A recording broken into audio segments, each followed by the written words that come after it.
dando início a mais um programa Norte em Ação, através do canal 6 da NET, do canal 6 da NET Digital, também da Rede Mundial por meio da PoaTV.org, onde você acompanha com exclusividade total tudo que produzimos aqui em Porto Alegre, diretamente de Porto Alegre para o mundo.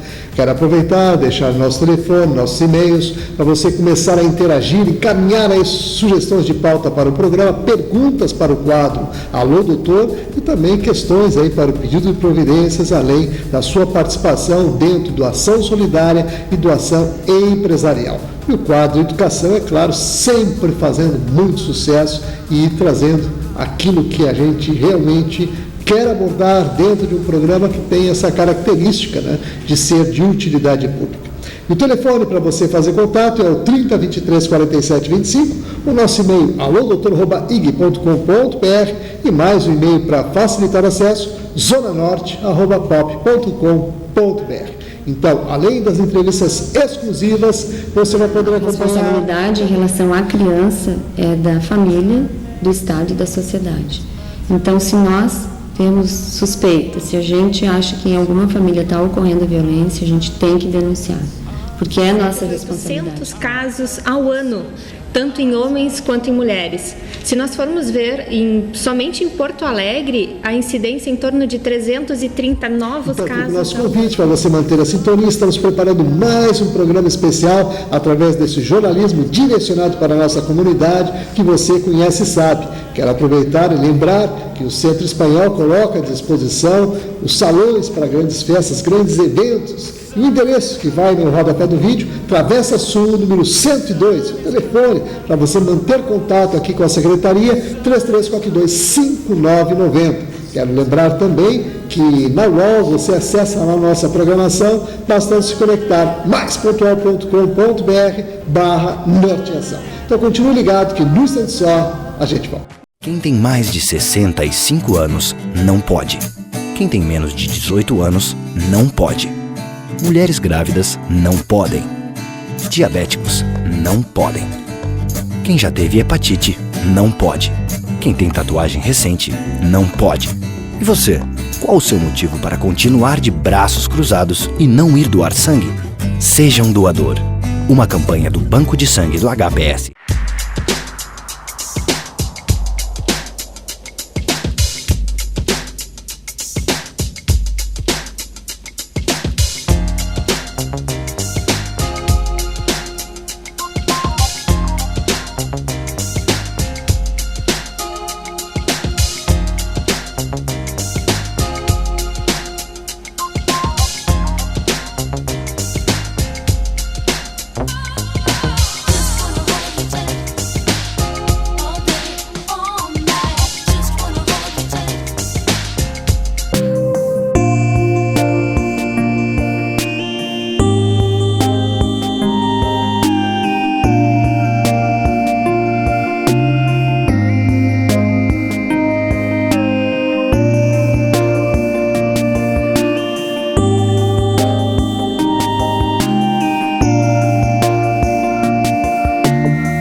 Da instituição. Tudo bom, Sônia? Tudo bem.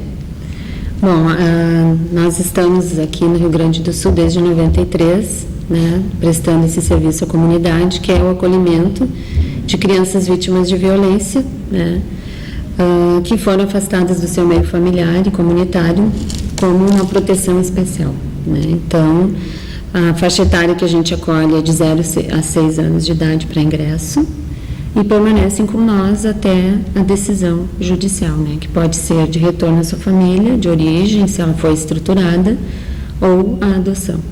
Muito bem. Para a gente entender um pouco melhor, você colocou uma situação de trabalho onde vocês recepcionam crianças que são conduzidas, inclusive, de uma maneira especial. Eu gostaria que tu desse um esclarecimento nesse sentido, até para o público que está nos acompanhando entender melhor o trabalho de vocês. Ok, então as crianças vítimas de violência, elas ingressam através do Juizado da Infância e Juventude, em que necessitam dessa proteção especial até a decisão, né? E nesse caso, elas permanecem acolhidas, onde é feito todo um trabalho especial de tentar fazer com que essa criança reconstrua a sua relação com o adulto de uma forma saudável, de confiança, né? E principalmente porque são crianças de 0 a 6 anos, né, que ingressam para a nossa instituição. Muito bem, e esse trabalho todo, evidentemente, você faz um acompanhamento, né, como psicólogo. Sim. E tem todo um trabalho junto às famílias também. De que maneira vocês procedem? Com certeza. Bom, atualmente, né, eu não trabalho mais diretamente com as crianças, né? Nós temos 3 unidades de acolhimento, sendo 2 em Canoas e 1 em Porto Alegre. E cada unidade tem, então, uma psicóloga, um assistente social, que fazem todo o acompanhamento, não só as crianças, mas a família, em especial o assistente social, né? Faz todo o trabalho no momento que a criança ingressa, já tenta resgatar a família e, através desse resgate, tentar agilizar o máximo possível o processo das crianças para que elas não fiquem muito tempo institucionalizadas. Muito bem, e feito isso, o encaminhamento, existe um acompanhamento posterior? Como é que procede? Sim, na unidade de Porto Alegre, em especial, nós temos um projeto em que a psicóloga da casa ela faz um acompanhamento pós-desligamento, né? Então é bem interessante porque também é uma forma da gente avaliar, né, todo o processo do início ao final, né? Com essa continuidade de realmente saber como a criança está, como os pais, sejam eles adotivos ou se ela retornou à sua família de origem, como de fato isso está ocorrendo com a criança, né? Então é bem interessante nesse sentido.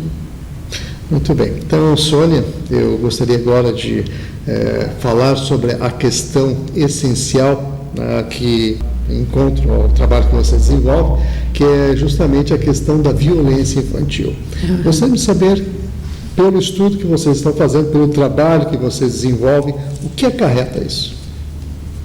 Bom, atualmente, sim, a gente percebe, porque sempre as pessoas pensam que a questão da violência, ela está muito ligada à questão social mesmo, de classes baixas, né? Mas é importante salientar que a violência não tem classe social, não tem etnia, não tem raça, não tem cultura. Ela ocorre em todas elas, né? Geralmente, assim, a gente percebe das famílias que cometem a violência contra a criança ou adolescente, está muito ligado a questões de saúde mental, né, distúrbios de personalidade, enfim, questões de doença mental mesmo. A questão de drogadição e alcoolismo é muito forte, né? E muitos casos de imaturidade na responsabilidade parental, né? As pessoas não têm a noção do que realmente uma criança precisa para se desenvolver e acaba cometendo, às vezes, violências não só física como psicológica em função da própria falta de informação. Existe um outro particular nesse sentido também que vem deparando muito com essa circunstância, são aquelas questões da violência sexual também. Muito forte. Essa situação, em que condição ela acontece e de que maneira vocês trabalham esse tipo de questão? Bom, a violência sexual, né, é a mais difícil de trabalhar, né, porque a criança ela é exposta a algo que ela não está pronta, né, não tem maturidade para entender o que o adulto, no caso o abusador, né, propõe para a criança. E, infelizmente, hoje existem muitos mitos, né, que acabam desprotegendo a criança, né. Por exemplo, existe um mito de que o adulto abusou de uma adolescente, por exemplo, porque ela provocou, né? Então, o adulto se exime totalmente da sua responsabilidade e a culpa cai sobre a vítima, né? Que é a adolescente ou o adolescente. A questão sexual hoje também a gente vê um certo estímulo para as crianças também terem comportamentos não infantis, né? Comportamentos sexualizados através da mídia, através principalmente assim do desrespeito em relação ao que a criança pode saber a respeito do sexo ou não, né? Conforme a sua idade, e isso acaba acarretando de fato uma violência sexual muito mais comum do que nós todos imaginamos na nossa sociedade, né? Mas a gente percebe assim que a violência sexual ela ocorre, geralmente quem comete a violência sexual é algo de muita confiança da criança, né? Em primeiro lugar, nós temos inclusive o pai biológico, em segundo lugar o padrasto, né? E depois as próximas classificações são todos parentes, vizinhos, todos que a criança confia realmente, né? E na violência sexual a sequela é muito mais grave, né? A gente costuma a trabalhar essa questão com muito mais intensidade com as crianças, porque realmente ela é uma sequela muito mais profunda, né? Que acomete sobre a criança, inclusive sobre a sua escolha sexual na fase adulta, né? Então são sequelas muito graves e geralmente é a que mais a gente percebe na prática de que dificilmente tem retorno, né? Não há totalmente cortada a relação entre o que abusou e o que foi vítima, né? Já na violência física a gente consegue às vezes reestruturar essa família, o agressor ser tratado e a possibilidade de haver uma nova convivência. No caso do abuso sexual é impossível, né? Quebra totalmente, né? De fato é uma circunstância que a gente acompanha e realmente repudia, até na questão da pedofilia, que hoje também se prolifera de uma forma que eu gostaria que você inclusive aprofundasse essa questão, dizendo assim quais são os fatores. Bom, você sabe que a pedofilia é um caso crônico socialmente, né? Porque há certos, vamos dizer assim, estímulos da sociedade para que isso passe desapercebido, né? E são encarados como normal. Mas a pedofilia, em especial, ela tem uma questão que é a característica do pedófilo, né? Geralmente é uma pessoa muito bem relacionada, uma pessoa que tem uma preferência de trabalho com crianças, né? Geralmente elas conquistam muitos adultos que acabam confiando as crianças ao pedófilo, né? E também tem toda uma rede, né? Assim que a gente ouve na mídia, muitas vezes até acobertada por políticos, pela própria polícia, que acaba beneficiando essas pessoas, né? A pedofilia, próprio nome, inclusive existe uma lei querendo trocar esse nome, porque pedofilia é amor pela criança, isso não jamais poderia ser chamado de amor, né? Então há todo um novo movimento tentando mudar esse nome, porque ele é um distúrbio sexual como qualquer outro, né? Talvez mais grave pela dificuldade de detectar, né, a pessoa que é pedófila, né? A gente sempre diz assim, nunca que a gente fosse imaginar que essa pessoa é pedófila, né? E a gente tem vários casos, psiquiatra, psicólogo já teve também, políticos, padres, pastores, enfim, né? Então, por isso que a gente diz que qualquer forma de violência, ela não tem realmente classe social, não tem classe intelectual, não tem nada, né? É realmente considerado uma anormalidade e assim deve ser tratada. E é um desafio para a sociedade, na verdade. Um grande desafio, porque nós não temos, no Brasil, é muito raro, tratamentos para quem é o abusador, né?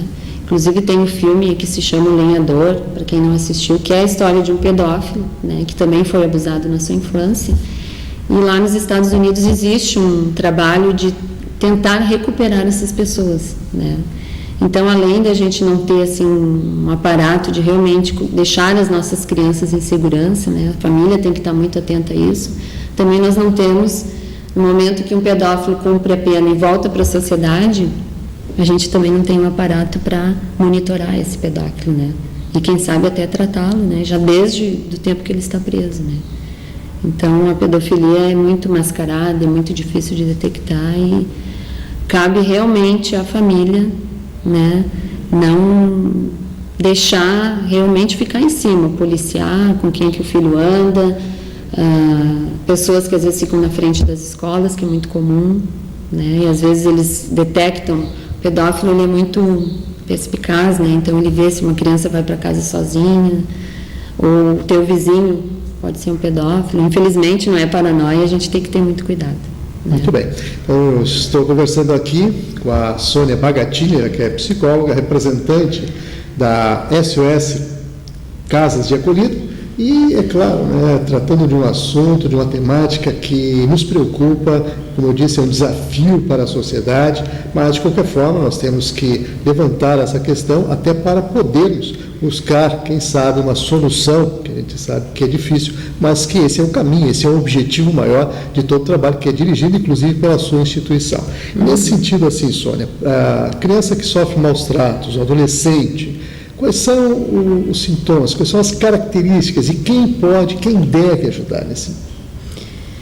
Bom, eu gostaria até de iniciar, assim, colocando uma estatística, né, que foi feita em 2006, né, que provavelmente hoje seja até um pouco maior, que, concluindo assim, no Brasil, 12 crianças são agredidas por minuto, né? Então, enquanto nós estamos aqui conversando, a cada minuto, 12 crianças ou mais, né, estão sendo agredidas.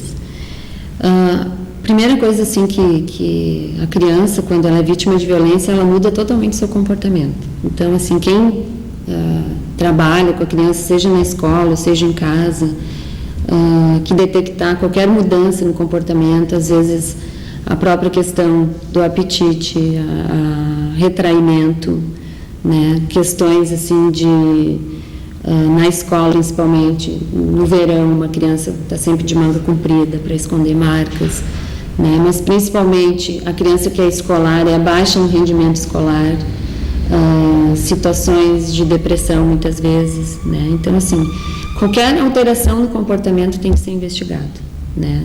E a baixa na produção escolar é realmente algo que as escolas têm feito um trabalho muito interessante, assim, né? Porque a criança fica muito tempo na escola, e se a violência ela é intrafamiliar, doméstica, só alguém de fora da família para denunciar, né? Porque existe todo um tabu que a família acaba não levando isso adiante. Com a lei do Estatuto da Criança e Adolescente, que não é tão nova, é desde 90, ficou muito bem esclarecido que a responsabilidade em relação à criança é da família, do Estado e da sociedade. Então, se nós temos suspeita, se a gente acha que em alguma família está ocorrendo a violência, a gente tem que denunciar, porque é nossa responsabilidade também. A criança que hoje está numa família vai ser o adulto que amanhã vai estar na sociedade com nós. Então, assim, a gente tem que tentar ao máximo não tentar ser neutro nessa situação. As pessoas têm medo de se intrometer e tal, mas a gente sabe que a denúncia ela é anônima, a pessoa liga para o conselho tutelar, ou tem outros telefones também, para que realmente haja uma intervenção nesta família, né? E a intervenção, a gente sabe, quanto mais precoce, menos sequelas a criança vai ter, né? Quanto mais jovem for a criança, né, que a gente possa intervir nisso, menos sequelas ela vai ter e um desenvolvimento mais sadio a gente vai poder proporcionar. Então, assim, as pessoas não devem temer, não devem se sentir que estão se metendo numa família, né? Elas devem sim denunciar. Eu gostaria, inclusive, de enfatizar um detalhe. Na verdade, é um dever do cidadão. É um dever, né? Porque está na lei. Está na lei. Ele pode, inclusive, né, passar por ter feito a omissão, né? E a gente tem que pensar pela obrigação e pela responsabilidade. Eu acho assim, isso está na lei. É tua obrigação denunciar. Mas também existe a gente cultivar mais o nosso lado humano também, né? E saber que é uma criança que está ali, que depende da voz de alguém, porque ela no momento não pode utilizar a sua voz para fazer essa denúncia, né? É um pedido de socorro que fica muitas vezes escalado. E a gente vê através desses comportamentos, a criança muda totalmente, né? É uma coisa assim impressionante. Em casa os pais ou quem cuida pode perceber o sono, fica agitado. Crianças que não faziam xixi na cama podem voltar a fazer xixi na cama. Regressão também em outros comportamentos, né? Então, assim, são várias, e às vezes são mudanças bruscas, né? E que denuncia que alguma coisa está errada e algo tem que ser feito. Então, vamos agradecer a presença aqui da Sônia Bagatiner, que é psicóloga, representante da SOS Casas de Acolhida, trazendo informações sobre a questão de violência infantil e o trabalho que eles direcionam dentro da instituição. Quero aproveitar, inclusive, deixar o telefone para você obter mais informações e o site também para você acessar. O telefone é o 3335-1333 e o site, como está aí no rodapé do vídeo, é acolhida.org.br. Então, lá você pode buscar mais informações e, precisando, o contato também está ali à sua disposição. Então, você que está ligado com a gente, fica aquele convite especial para manter a sintonia, que num instante só a gente volta. Imagine se você tivesse 95% de chance de encontrar o amor da sua vida. Seria ótimo. E se você tivesse 95% de chance de passar no vestibular? Assim fica fácil. É tudo que eu quero. E se a sua chance de ganhar na Mega Sena fosse de 95%? Tudo isso. Adorei essa ideia. Faça mamografia regularmente. A chance de curar um câncer de mama descoberto cedo é de 95%.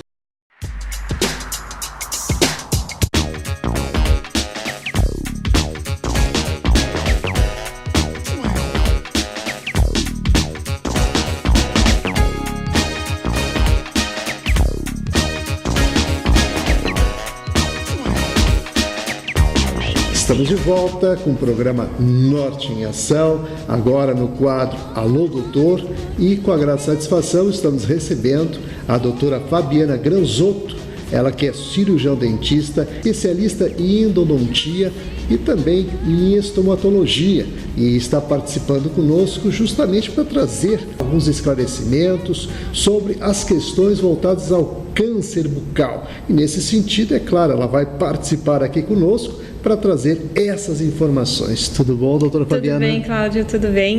O câncer bucal, ele é uma doença que está nos trazendo muita preocupação, porque nos últimos anos ele se apresenta como o 5º câncer mais incidente na população brasileira. E especialmente no Rio Grande do Sul, ela tem uma incidência de cerca de 800 casos ao ano, tanto em homens quanto em mulheres. Se nós formos ver, somente em Porto Alegre, a incidência é em torno de 330 novos casos ao ano. Realmente são números que a gente tem que respeitar, porque, na verdade, é uma incidência muito grande dentro da população gaúcha. E, nesse sentido, doutora Fabiana, o que acontece, o que realmente traz esse tipo de problema para dentro da nossa população? São fatores diversos os que causam o câncer bucal. O que nós temos que ter em mente é que essas lesões de câncer bucal, elas são praticamente evitáveis. Por quê? Porque são agentes comportamentais, são agentes físicos, ou seja, radiação solar, e também hábitos como o fumo e a bebida alcoólica. São os potencializadores, são os agentes causadores do câncer bucal. Então, perfeitamente evitáveis. Radiação solar, quando a gente não consegue deixar de se expor ao sol, ou seja, os trabalhadores que trabalham ao ar livre, camponeses, produtores rurais, enfim, tem que procurar usar um bom filtro solar no rosto, chapéus com aba larga para proteger a área do lábio e evitar com isso a incidência maior dos raios solares sobre a região. Se nós formos associar a bebida alcoólica ao fumo, pode aumentar a incidência do câncer em torno de 20 vezes, né? Então, isoladamente, o tabaco ele já é um fator potencializador, associado ao álcool, mais chance ainda do desenvolvimento do câncer. As principais alterações que se percebem inicialmente são, principalmente no lábio, né, no lábio inferior, que é um dos locais mais afetados ao câncer bucal, são a perda da delimitação da coloração do lábio, o vermelhão do lábio, a linha que separa o lábio da pele. Essa margenzinha, essa linha acaba ficando opaca e também acaba alterando a sua forma, às vezes com um aumento de volume, às vezes com descamações. Esse é um dos primeiros sinais de que está acontecendo alguma transformação no lábio. Então seria interessante a gente ir colocando já as imagens aqui para o pessoal ir acompanhando, e eu quero aproveitar também e deixar o nosso telefone, para você que está aí sintonizado com a gente, para, surgindo alguma dúvida, fazer contato aí com a nossa produção. O telefone é o 30 23 47 25 e o nosso e-mail alodoutor@ig.com.br. Então, doutora Fabiana, nessas questões que a gente estava abordando nesse momento, com relação a essa diferenciação que existe na questão da gengiva e esse espaço, o pessoal inclusive acompanha na imagem, e em observando isso, o que a pessoa deve fazer? Inicialmente, devem se observar, se toda lesão que não desaparecer em até 15 dias, ou seja, 2 semanas, deve-se procurar ajuda, porque toda lesão inflamatória ou algum traumatismo, ela deve desaparecer em torno de 15 dias. Se essa lesão não desaparecer, já é sinal de alguma transformação. Não é sinal de um início de câncer bucal, mas já temos uma transformação naquela mucosa que pode sugerir um alerta. Muito bom.